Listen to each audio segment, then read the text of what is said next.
उसी आत्मा के अंदर और शरीर के अंदर जीवात्मा के ईश्वर आत्मा विद्यमान है, क्योंकि देखो अनुप्रविष्ट है उसके साथ ही, तो उसमें प्रश्न आते हैं। क्योंकि देखो अगर ईश्वर उसमें प्रविष्ट ना होते तो दो वस्तु मिल ना पाती, एक साथ कार्य न कर पाती। जिस प्रकार आत्मा और हमारा शरीर साथ साथ प्रविष्ट होना, यही कहलाता है कि दो चीज को साथ जोड़ना और उनको कार्यरत करवाना, कि हमारा शरीर हमारी आत्मा के समान एक सामंजस्य में कार्य करता रहे। इसलिए आत्मा में ईश्वर आत्म रूप में प्रविष्ट है और उससे उसमें लिप्त भी नहीं और उससे प्रभावित भी नहीं, उससे पृथक भी हैं और उसमें साथ साथ हमारी दोनों में ईश्वर समाये हुए हैं। तो देखते हैं ईश्वर ने यही तो कहते हैं कि बहुत प्रजावाली हो जाऊं मैं, तो यही तो है उपनिषद में भी कि अनेक ईश्वर हो जाए, किंतु जगत के पदार्थों, इसका यह अर्थ नहीं कि ईश्वर अनेक, ईश्वर तो वही पदार्थों में विभिन्न कार्य के रूप में, किंतु जगत के पदार्थों को के कारण में व्यापक से हुए पदार्थों के बन ही ईश्वर। अगर ऐसा ना होता तो फिर जड़ और जड़ चेतन होता जाता और चेतन जड़ होता, साथ साथ प्रविष्ट। इससे ये हम भान कर सकते हैं, अगर ईश्वर ही यह हो जाता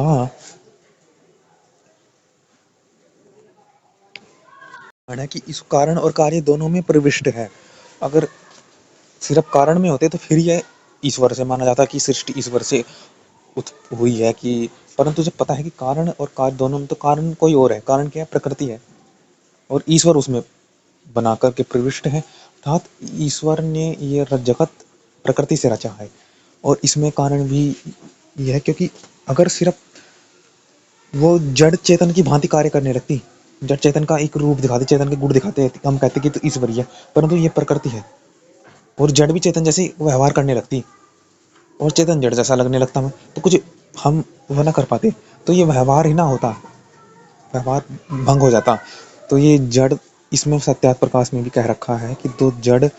अगर सिर्फ ईश्वर कारण कारण में होते और कार्य में प्रविष्ट न होते, तो साथ साथ ही प्रविष्ट होना पड़ा है कार्य में भी ईश्वर को, जिससे कि यह जड़ हमें